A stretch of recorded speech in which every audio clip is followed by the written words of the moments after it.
Donc, on passe la parole à Yacine. Alors, bonsoir tout le monde. Je suis honoré d'être aujourd'hui parmi vous et je remercie Inco Scholar de m'avoir invité et bien particulièrement Madame Mourdi. Je suis très heureux d'être parmi vous pour vous présenter le cadre général du financement collaboratif au Maroc. Donc, je me présente, CS Infinities. Je suis lauréat du Master Financement Banque et Investissement de la Faculté des Sciences juridiques, économiques et sociales de l'UJDA. Actuellement, je travaille comme étant un cadre bancaire et en même temps, je suis doctorant en sciences économiques et de gestion à l'ENCG Oujda. Voilà. Et merci beaucoup. J'espère vous avez déjà préparé une belle présentation pour nous, Ouais. pour rapprocher les jeunes de la thématique d'aujourd'hui, du crowdfunding. Merci beaucoup, Yacine. Alors, alors le problème de tout investisseur ou bien porteur de projet réside principalement dans l'accès au financement. Et bien sûr, une fois qu'on parle de financement, la première chose qui nous vient à l'esprit, c'est le crédit bancaire. Que ça soit un crédit pour financer la trésorerie, c'est-à-dire un crédit à court terme, ou bien des crédits d'investissement, c'est-à-dire des crédits à moyen terme ou long terme. Alors, selon Banque El Maghrib, en 2020, le total des encours des crédits bancaires destinés au financement des entreprises non financières privées, bien sûr, est de 390 milliards de dirhams. Alors, probablement, ce chiffre, dans l'absolu, peut nous paraître incompréhensible, mais laissez-moi vous dire que ce chiffre représente à peu près 35% du produit intérieur brut. C'est-à-dire que le poids de la dette des entreprises privées est très lourd. Pourtant, et malgré ce chiffre très important, les banques n'ont pas une baguette magique ou bien un pouvoir illimité d'octroi de crédit. Par exemple, c'est difficile pour une banque de financer certains projets innovants et également assurer le financement des entreprises en phase de démarrage, surtout. Et surtout, ça pose problème en absence des garanties. Et en effet, à part les garanties, les banques se basent sur l'historique du porteur de projet ou de l'entreprise, c'est-à-dire ils se basent sur les revenus justifiés et les résultats des bilans et des mouvements des comptes pour pouvoir calculer la capacité de remboursement de l'entreprise. C'est-à-dire que la banque ne peut pas financer une idée en soi. Mais la nouveauté, c'est que les entrepreneurs dans le monde entier ne sont plus obligés de recourir aux établissements de crédit parce que, en fait, le secteur bancaire ne détient plus le monopole en matière de financement.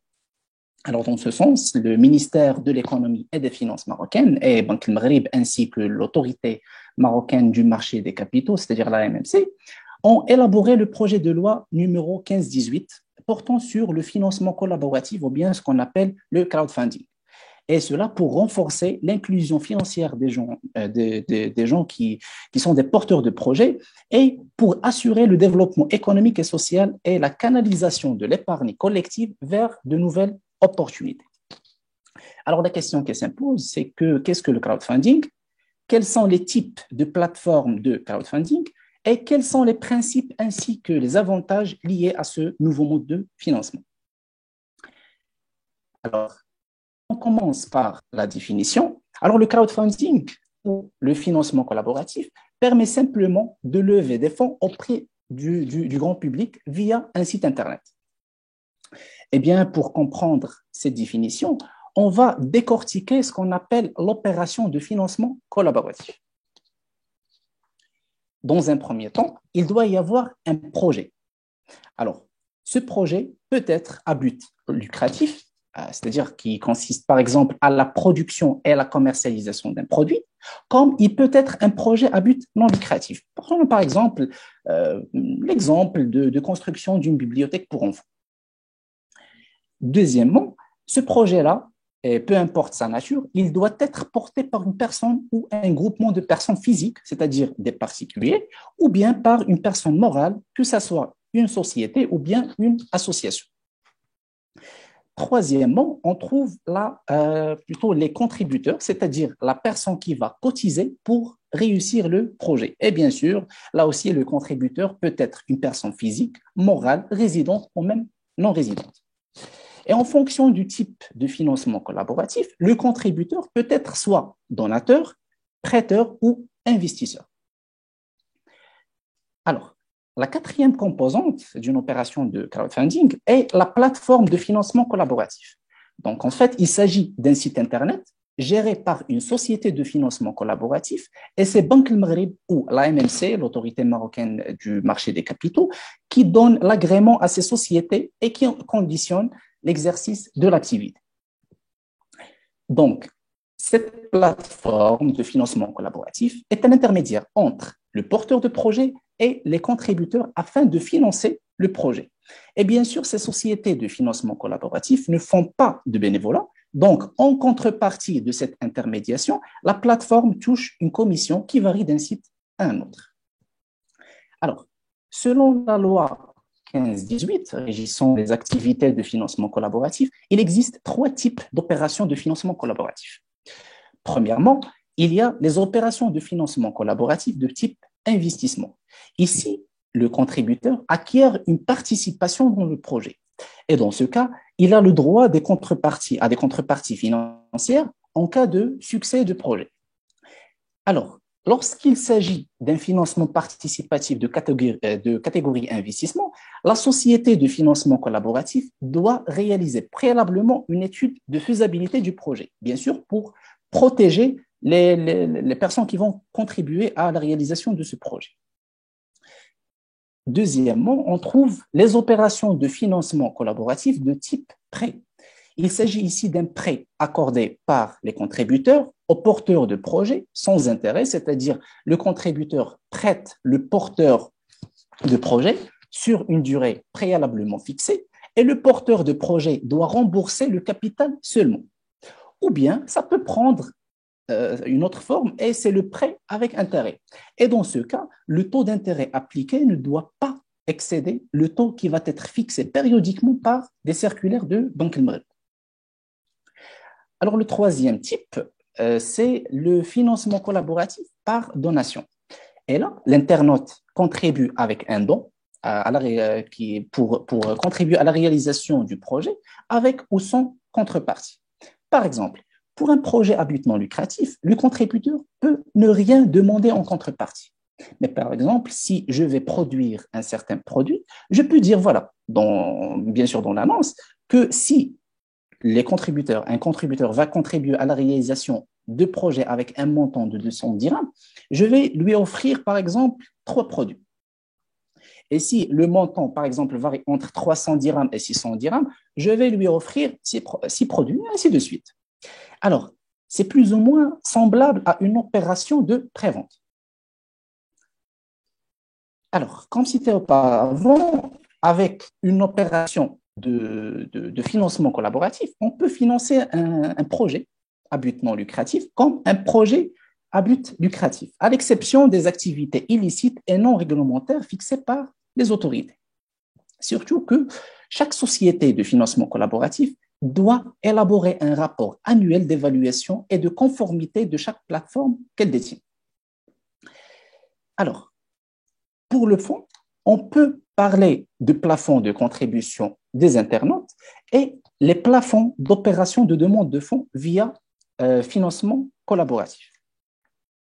Alors, d'une part, pour les contributeurs et pour éviter toute opération de blanchiment d'argent, la loi 15-18 stipule que les contributions d'une personne physique ne doivent pas dépasser un montant maximal de 250 000 dirhams au titre de chaque projet. Et bien sûr, avec une limite maximale de 500 000 dirhams par an. Alors, et pour les porteurs de projets, la loi qui régit le crowdfunding précise le montant maximal de chaque opération de demande de fonds auprès du grand public seulement pour le financement collaboratif type donation. Et elle est plafonnée à 500 000 dirhams par projet. Et si le montant demandé dépasse ce plafond, le porteur de projet doit demander une autorisation de l'administration compétente. Alors, chaque société de financement, bien sûr financement collaboratif, doit avoir une ou plusieurs plateformes de financement collaboratif de même catégorie ou de catégories différentes. C'est-à-dire, il va y avoir une plateforme pour le financement par don, par prêt et une autre par participation.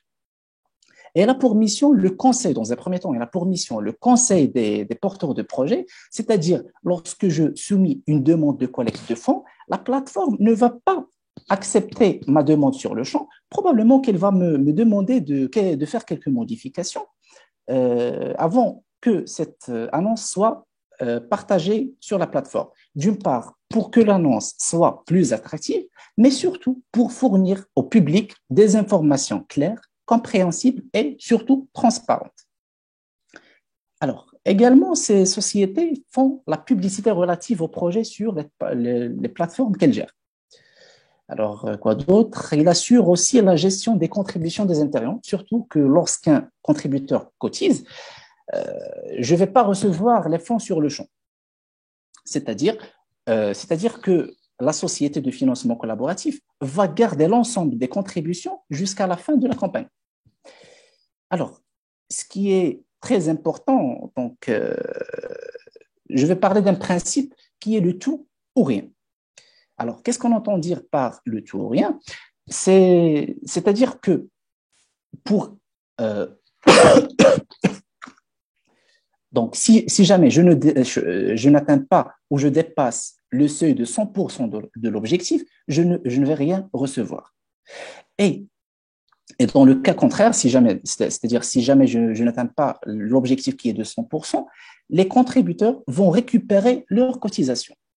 Donc, par exemple, si vous avez lancé une demande de collecte de fonds auprès du public d'un montant de 500 000 dirhams et vous avez fixé une durée de 30 jours pour cette annonce, à l'échéance, si l'ensemble des internautes ont contribué avec un montant total de 450 000 dirhams, vous n'allez rien recevoir. Et là, la société de financement collaboratif s'occupe de remboursement des contributeurs. Et cela, bien sûr, pour protéger le porteur de projet, parce que si jamais je n'ai pas réussi à atteindre 100% de l'objectif, c'est que mon projet n'est pas assez intéressant, mais surtout pour protéger les contributeurs.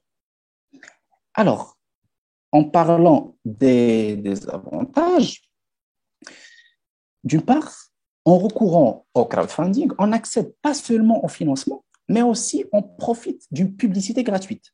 Surtout que lorsque l'annonce de financement est bien menée. Donc, le simple fait de faire appel à une solution innovante pour financer le projet, alors, ça peut attirer les médias pour parler de vous. Et également, ça peut attirer des clients potentiels. D'autre part, vous allez bénéficier de l'accompagnement de la société de financement collaboratif, soit dans la phase de demande de fonds, comme j'ai dit, ils peuvent demander des modifications avant que l'annonce soit publiée sur leur site, ou bien dans la phase de réalisation du projet, surtout que la loi en vigueur oblige les sociétés de financement collaboratif de faire un suivi. Également, réussir à promouvoir un projet et à obtenir la confiance des internautes accroît la crédibilité du porteur de projet face à n'importe quel interlocuteur. Aussi, la durée d'obtention de fonds d'un financement collaboratif est largement plus attrayante par rapport à celle d'un prêt bancaire. Donc, la rapidité d'exécution fait aussi la force du crowdfunding. Et c'est pourquoi les plateformes de ce mode de financement rencontrent un très grand succès dans le monde entier. Par exemple, si on prend l'exemple de la France, il existe un site qui s'appelle KissKissBankBank, donc il finance un très grand nombre de projets. Et également, si on prend l'exemple des États-Unis, il existe le site, je crois, c'est Kickstarter, donc il est très réputé, très bien réputé. Donc j'espère que ça sera le cas pour le Maroc, en attendant des plateformes de financement collaboratif. On l'espère aussi. Oui. Ça Alors, serait pour le Maroc bientôt. Oui, j'espère. Alors, pour ne pas tarder, donc, je peux vous dire que le crowdfunding est un mode de financement idéal pour les startups, et le financement des entreprises, que ce soit des TPE ou bien des PME, mais surtout dans la phase de démarrage. Mais le rôle de la banque reste toujours très important et complémentaire à ce mode de financement, surtout pour assurer le financement de la phase de croissance, de maturité et même de relance. Voilà, donc c'est tout pour moi. Merci beaucoup, Yassine. C'était très Plaisir. intéressant, très riche, Plaisir. des informations pertinentes. Plaisir. Ça m'a aidé aussi de découvrir de plus près le sujet et la thématique. Yassine, un dernier conseil? Alors, à mon avis, tout d'abord, l'entrepreneur doit être créatif. Donc, par exemple, parmi les premiers projets que ce mode de financement a financé, par exemple, c'est les hand spinners. Donc, c'était quelque chose de nouveau. Donc, et également, l'entrepreneur doit fixer des objectifs SMART, c'est-à-dire spécifiques, mesurables, atteignables, temporairement mesurables, ainsi de suite.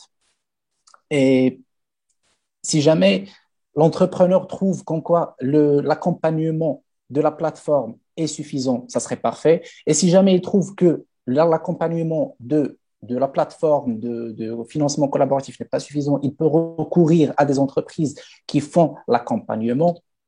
Et à mon avis, la réussite de ce nouveau mode de financement dépend également du grand public. Donc, ces gens-là doivent aider les jeunes entrepreneurs.